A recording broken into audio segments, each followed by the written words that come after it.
Hola, amigas y amigos de Epicentro, bienvenidos nuevamente a Agenda Oculta, este programa en el que queremos develar la agenda que quiere limitar los derechos de todos y todas. Hola, Susana, ¿cómo estás? Hola, Carolina, aquí muchísimo gusto y nuevamente un programa más. Bueno, pues hoy vamos a hablar de Chile. Tenemos una entrevista con una abogada especializada en género porque ya saben que se rechazó el proyecto de constituyente, pero habrá una nueva texto de constitución y entonces ahí hay unos temas que siguen siendo muy importantes en Chile. Pero vamos a empezar en Perú. Nuestra primera noticia aquí en Agenda Oculta es lo que ha pasado con el proyecto de la congresista fujimorista Rosángela Barbarán. Se reabre el debate en el Congreso. La Comisión de Salud del Congreso de Perú tiene una nueva oportunidad para evaluar bien el proyecto de la fujimorista Rosángela Barbarán, una iniciativa que afecta los derechos de las niñas, las mujeres y las adolescentes. El Pleno decidió enviar a la Comisión de Salud el proyecto que había sido aprobado de forma express en la Comisión de la Mujer sin tener en cuenta el informe del Ministerio de Salud, del Ministerio de la Mujer y de la Defensoría del Pueblo. El proyecto establece derechos del feto como si se tratara de una persona nacida. El proyecto cambia el nombre del concebido por el de niño por nacer, con lo cual esa modificación antitécnica genera un obstáculo para la aplicación del aborto terapéutico, la interrupción del embarazo. Es un proyecto que se presenta como de protección a la salud y la vida de la gestante, pero que realmente lo que hace es poner en riesgo a niñas y adolescentes obligadas a ser madres. Susana, ¿qué opinas de esta nueva oportunidad? Sí, lamentablemente este proyecto pone en evidencia este intento de desmantelar las políticas que tanto ha costado a la sociedad incorporarlas, ponerlas como un sentido común para ahora dejar de tenerlos. Y sí, efectivamente, si bien este es un proyecto declarativo, también es real que su contenido es sumamente peligroso. Y aunque señala que este es un proyecto para proteger a las gestantes, lo que en realidad contiene es lo que tú bien has señalado: darle prerrogativas, derechos al feto como si se tratasen de niños, poniendo así en una competencia que actualmente nuestra legislación no reconoce, como no reconocen la mayoría de los países que consideran que efectivamente no todos los embarazos tienen que desarrollarse, ni todos los embarazos tienen que tener finalmente un nacimiento, porque hay diversas circunstancias que un embarazo definitivamente debe interrumpirse.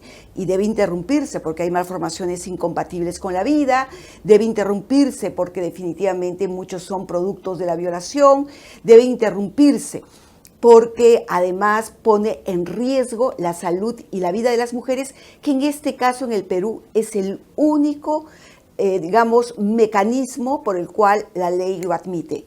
Y es más, nosotros como Perú estamos muy atrás de todos los países que sí efectivamente tienen leyes más progresistas. Estamos hablando de Chile, de Bolivia, de Ecuador, y qué decir ya de Colombia, Argentina, Uruguay, en donde el aborto se permite a solicitud de la mujer.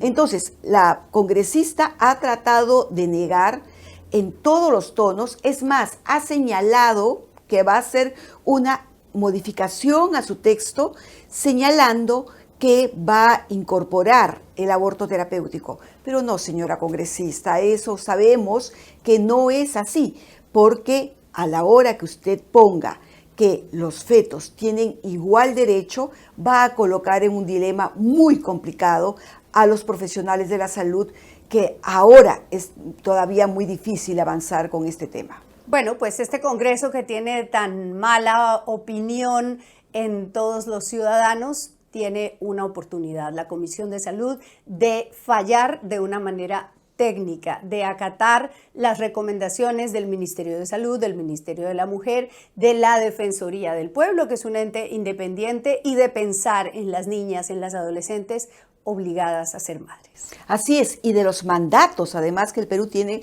como Estado, no nos olvidemos de ello. Y ahora vamos con nuestra segunda noticia. Nos vamos a Hungría. Hablamos de la ley del latido, la llamada ley del latido. En Hungría, el gobierno de la conservadora Katalin Novák ha emitido un decreto que ya se conoce como la norma del latido y que en la práctica obliga a las mujeres a escuchar el sonido del feto antes de decidir el aborto, antes de que se le practique un aborto. Esa norma es idéntica a la de 2011 en Texas, el estado más restrictivo donde prohíbe toda forma de aborto. Y en 2011 en Texas sacaron una primera norma que obligaba a las mujeres a escuchar el latido. En Hungría, una ley de 1992 permite a la mujer abortar en todos los supuestos hasta las 12 semanas y en algunos hasta las 24, aunque obliga a un periodo de espera para tomar la decisión. La presidenta Novák llegó al poder en mayo pasado por el partido Fidesz, que ha sido líder en Hungría desde el 2011 y que es ultraconservador, religioso, y se desempeñó ella también como parlamentaria de ese partido y como ministra de Asuntos de la Familia. El gobierno y el partido han dicho que no pretenden prohibir el aborto, pero ya sabemos cómo funcionan estas cosas en el mundo. Empiezan con unas leyes declarativas, luego empiezan con este tipo de normas que restringen la posibilidad de aplicar la interrupción del embarazo y después se van a la prohibición total. Susana. Sí, definitivamente no es un tema aislado ni de hechuras nacionales. Se tratan justamente de proyectos, propuestas que se diseminan en el mundo, sobre todo en aquellos países donde se han logrado algunos cambios y libertades particularmente para las mujeres, porque ellas son el objeto de control. Y creo que hay que comenzar a ponerlo así en evidencia para entender el aborto. El aborto no es un interés necesariamente, y así lo señalan muchas personas que han estudiado el tema, como un asunto de protección de la vida. Es básicamente de control de las mujeres, control de sus decisiones reproductivas. Por eso, este tipo de medidas han sido sancionadas por las instancias internacionales al calificarlas como mecanismos de tortura. Entonces, creo cuando se comienzan a señalar este tipo de acciones, a prohibir, por ejemplo, en nuestro país la educación sexual, a generar barreras para que las mujeres efectivamente demuestren si este aborto va a hacerle daño o no, a pesar que tiene 10 años u 11 años la niña, nos genera de alguna manera una situación de impunidad que justamente se busca que las personas, las niñas, las mujeres, las adolescentes no puedan ejercer sus derechos. Y esa es la agenda oculta que todavía mueven estos hilos en los cuales tenemos que estar vigilando y atentos. Bueno, no sobra recordar que Hungría es uno de los firmantes del llamado Consenso de Ginebra desde 2020, un club de países que se oponen fieramente, radicalmente a cualquier posibilidad de interrupción del embarazo. Y ahora nos vamos a Irán por llevar el velo mal ajustado, una víctima más del fanatismo religioso en Irán que afecta principalmente a las mujeres. Como decía ahora Susana, el mundo intenta controlar a las mujeres y esa agenda oculta la vemos en diversos países. El régimen iraní no ha podido explicar lo ocurrido con Mahsa Amini, una joven de 22 años que fue detenida por la policía de la moralidad porque aparentemente llevaba mal ajustado el velo que debía cubrir su rostro. La llevaron a la comisaría y 2 horas después salió en muy mal estado a un hospital en donde terminó en coma y el viernes, 4 días después, murió. Lo que dice la policía es que a ella simplemente le dio un infarto, le dio un ataque cardíaco, pero las imágenes de la comisaría la muestran a ella hablando con otra mujer y quejándose aparentemente de algo que le pasaba en una pierna, como de un dolor en una pierna. No está claro y todo indica que ella fue golpeada dentro de la comisaría y que los golpes le provocaron ese ataque cardíaco y esa caída en coma. Mujeres, cientos de mujeres rechazando, valerosas, rechazando esta prohibición de mostrar su rostro. El fin de semana siguiente se quitaron el velo, salieron a las calles a protestar por la muerte de esta víctima, de ese control, de ese dominio que tienen los hombres en los estados islámicos y particularmente en Irán. Qué tragedia, Susana. Sí, es una tragedia tremenda, una muchacha de apenas 22 años, pero que simboliza además una víctima más de un estado represor, pero además de un estado que plantea lo que algunos consideran normal, que las mujeres son sujetas de permanente educación.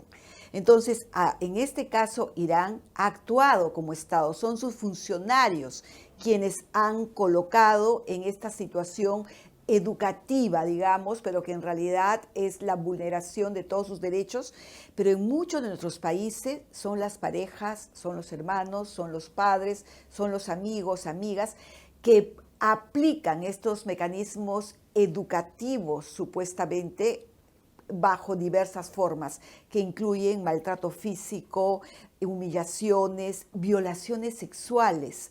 Entonces ahí tenemos una gran carga de violencia y no es una violencia gratuita, esa es una violencia de género aplicada justamente a quienes no se consideran iguales, aplicadas a quienes supuestamente deberían estar bajo el control. Bueno, muchísimo que explicar. Irán, como el caso también de nuestros dos compatriotas, uno de ellos asesinado, en el caso de Indonesia, que definitivamente se tiene que responder. Y de hecho, el Estado no puede seguir actuando como un ente para maltratar y para vejar y sobre todo para quitar derechos que todas las personas deberíamos tenerlas garantizadas por el simple hecho de existir. Pues yo me quedo con este mensaje. El arresto de Mahsa Amini para recibir orientación sobre la ropa seguido de su infarto y coma es suficiente para que varias generaciones de jóvenes odien la religión. Esto dijo vía Twitter el clérigo reformista Mohammad Ali Abtani, que ocupó la vicepresidencia de Irán entre 2001 y 2004. Algún día tendrán que abrir los ojos y las mujeres no pueden seguir siendo víctimas del poderío masculino. Así. Muy bien, y ahora vamos con lo anunciado. Vamos a tener una entrevista con Lidia Casas. Ella es abogada, es directora del Centro de Derechos Humanos de la Facultad de Derecho de la Universidad Diego Portales en Chile y además es especializada en género, imparte el seminario Género, Justicia, Discriminación, Sexismo y Prejuicio. Lidia, gracias por estar aquí hoy en Agenda Oculta. Hola, ¿qué tal? Saludos a todas y todos. Bien, Lidia, muchísimas gracias por participar aquí en un programa más de Agenda Oculta. Y bueno, Chile definitivamente es un tema que no puede estar fuera del escenario y sobre todo de lo que ha significado todo este debate del cambio constitucional. Y allí yo te preguntaría, dada la actoría que ha tenido el movimiento feminista, que si bien es cierto ha logrado colocar muchos de sus puntos en esta propuesta de nueva constitución y aunque ha tenido una importante votación, no ha logrado el consenso. ¿Cómo ves tú ahora el futuro de este movimiento? ¿Cómo ves después de no haber logrado estos alcances? ¿Cuáles son los siguientes pasos? Bueno, los resultados del plebiscito de salida del pasado 4 de septiembre fue en realidad podemos decir, un rotundo rechazo. Yo me encontraba dentro de las personas más escépticas frente a la aprobación del nuevo texto constitucional, pero nadie dentro de aquellos más escépticos como yo, y no tenía tantas esperanzas, nunca pensamos que ese rechazo iba a ser por tan amplia mayoría. Y yo quiero, antes de responder tu pregunta, Susana, me parece importante contextualizar, porque el rechazo mide diversos factores que están allí. Uno pueden ser los derechos de las mujeres y otros pueden ser relativos a otras disposiciones constitucionales. Ahora bien, ¿qué significa esto para el movimiento feminista y aquellas que bregaron por la inclusión de los derechos sexuales y reproductivos dentro del texto constitucional? En estos días se está discutiendo dentro del Congreso un nuevo pacto, por así decirlo, de reforma o de cambio constitucional. La derecha chilena se comprometió públicamente a señalar que el rechazo no significaba mantener el status quo, que ellos estaban abiertos a un nuevo proceso constitucional, y otros sectores que tradicionalmente habían sido parte de los gobiernos de centro izquierda en Chile, también habían señalado lo mismo. Entonces, si bien había una posibilidad de rechazo, el rechazo no significaba necesariamente parar un proceso de cambio constitucional. Sin embargo, hoy nos encontramos ante un nuevo escenario. Con ese rotundo rechazo, vemos que la derecha retrocede, está cuestionando, o una parte de esa derecha está cuestionando la forma en que se desarrollaría un nuevo proceso. ¿Qué pasa con el movimiento de mujeres? No ha habido todavía un análisis, diría yo, concienzudo de lo que pasó. Y hay distintos análisis que uno pudiera pensar dónde quedaron las propuestas de las mujeres, qué se votó. ¿Y por qué lo digo? Porque las mujeres mayoritariamente votaron en contra y también las mujeres de sectores populares. Entonces, no podemos decir a ciencia cierta que va. Pero para el movimiento de mujeres, esto nuevamente abre una oportunidad. Una de las cosas que uno bien pudiera decir que se ganó en este proceso y que incluso dentro de sectores de derecha se habla de que cualquier proceso de reforma tiene que ser con una asamblea o con una conformación paritaria. Es decir, la paridad en el caso chileno y a partir del proceso quedó, digamos, como un desde. Pero no se ha discutido mucho más que eso. Se ha hablado mucho los derechos sociales como una nueva forma de inclusión, pero nada se dice sobre derechos sexuales y reproductivos. Por lo tanto, el movimiento feminista va a tener que nuevamente incidir, ya sea ante nuevos constitucionales electos, porque esa es una posibilidad, o bien, como quieren en algunos casos algunos miembros de la derecha, que este proceso vaya acompañado por un comité de expertos. Y eso significaría que entre los expertos haya nuevamente una mirada que sea inclusiva a la mayor diversidad de miradas y particularmente de mujeres y hombres que tengan, académicos, que tengan una mirada inclusiva sobre los derechos y en particular sobre los derechos sexuales y reproductivos.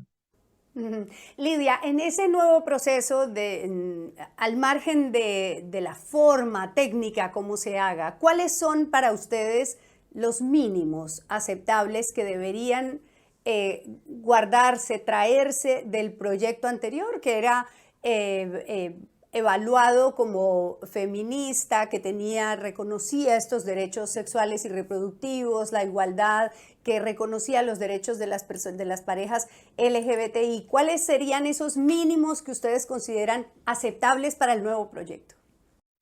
El nuevo proyecto debiera sí o sí considerar varias líneas, digamos, de las que han sido reconocidas por no solamente el movimiento feminista en Chile o los movimientos feministas, sino que también en América Latina y el Caribe. En primer lugar, el reconocimiento a los derechos sexuales y reproductivos. El tema de fondo, allí va a estar, y lo pongo de inmediato, digamos, en la mesa, es que si debiera incluir la palabra aborto. Lo dejo ahí y después podemos continuar. El segundo, y que fue transversal a todo el proyecto constitucional, es la paridad. Y tercero, me parece que es fundamental, es el reconocimiento el reconocimiento eh, de la violencia de género, como una forma de violación a los derechos humanos, violación a la integridad física o psíquica. Entonces, desde el punto de vista, digamos, y cuando yo me refiero al género, yo no me estoy refiriendo estrictamente a mujeres, sino en una concepción amplia en que también incluya a la diversidad. Me parece que ahí hay mínimo. La forma en que fue construida, por ejemplo, otras disposiciones, no veo que sean problemáticas, como el reconocimiento a diversas formas de familia y la forma que ésta adapte, que va a incluir a las parejas del mismo sexo. Creo que también hay una mirada más inclusiva respecto de la idea de cuidados.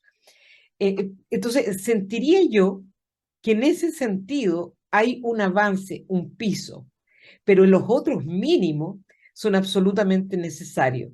Derechos sexuales y reproductivos, la violencia, y que creo que también hay un avance sustantivo, y la paridad. Lidia, Chile es un país definitivamente de contradicciones y eso es muy interesante porque por un lado tú nos hablas efectivamente de procesos de cambio que van a modificar definitivamente el tema de las relaciones sociales y la inclusión de nuevos temas. Pero además en un país que recién ha incorporado, el último en hacerlo, por ejemplo, el tema del divorcio. Entonces, ¿cómo se va a mirar estos cambios para la sociedad? Yo te pregunto, por ejemplo, ¿qué cosa ha significado el que el país haya avanzado en el tema de la despenalización del aborto, que además ha sido el último país de América del Sur en despenalizar alguna causal, porque lo tenían absolutamente prohibido? ¿Cómo ves tú estos cambios para la sociedad, es decir, para las instituciones, que sean posibles de generar estas modificaciones? Bueno, como te señalaba Susana, el texto constitucional, entre algunas de esas cosas, hablaba sobre derechos sexuales y reproductivos, pero cubre un amplio espectro de temas en donde la sociedad chilena puede no tener acuerdo. Entonces yo no puedo ubicar solamente el rechazo frente a derechos sexuales y reproductivos. Creo que uno puede mirar, las encuestas de hecho lo dijeron, en que había un piso, digamos, ganado, y que las tres causales no eran una cuestión que la población chilena rechazara. Ujú. Lo que apareció más problemático en algunos casos es que apareciera el aborto en un primer momento en la discusión parlamentaria sin ningún tipo de regulación, sin ningún tipo de plazo. Y que posteriormente en esa modificación se hablaba de que la ley lo regulará. Yo creo que hay ciertas distancias entre lo ganado y lo que eventualmente, digamos, en una agenda muy amplia quisiera, digamos, concretar. Y de allí que me parece relevante pensar que hay mínimos ganados. Las transformaciones sociales en Chile han sido lejos mucho más lentas que en muchos otros países. Aparecemos como una sociedad o que tiene unos niveles de, podríamos decir, de orden, a veces de madurez política, que con instituciones mucho más potentes, digamos, desde el punto de vista de la fuerza de las instituciones, pero también vemos un desgaste importante de esas mismas instituciones. Entonces, ¿cómo se acompañan los procesos sociales con una distancia que puede haber con las élites? Pero lo que sucede en la convención, y eso es lo que yo sostengo, y he sostenido desde hace mucho tiempo, antes incluso, mucho antes de los resultados, es que la convención de alguna manera vivió en un microclima. Ujú. Creyó que representaba el amplio espectro de opiniones respecto de lo que había que hacer. Y el problema es que el estallido mostraba, digamos, un descontento popular por una gran diversidad de temas. Y por eso yo no puedo eh, responsablemente atribuir el rechazo a un gran porcentaje en contra de estas transformaciones versus otras. Pero ciertamente Chile es la sociedad chilena es una sociedad que aparece, digamos, el cambio siempre en forma muy gradual, muy, digamos, muy pensada, digamos, ¿qué significa esto? Y en materia de aborto y en derechos sexuales y reproductivos hay un avance, pero en la medida en que el texto fue encontrando resistencias en otras áreas, va a ser difícil cómo medir uno y otro. Ujú. Bueno, pues muchos temas para conversar sobre Chile, el desafío de una nueva convención constituyente, el nuevo texto que puede salir y sobre todo en el centro, los derechos de todos y todas. Gracias, Lidia, por estar aquí en Agenda Oculta. Muchas gracias, Lidia. Además, Sí, y muchísimas gracias por esta invitación. no, gracias a ti, porque además creo que conocer los desafíos también del cambio cultural junto con lo legal siempre van a abrirse brechas que son complicadas de acercarse. Muy bien.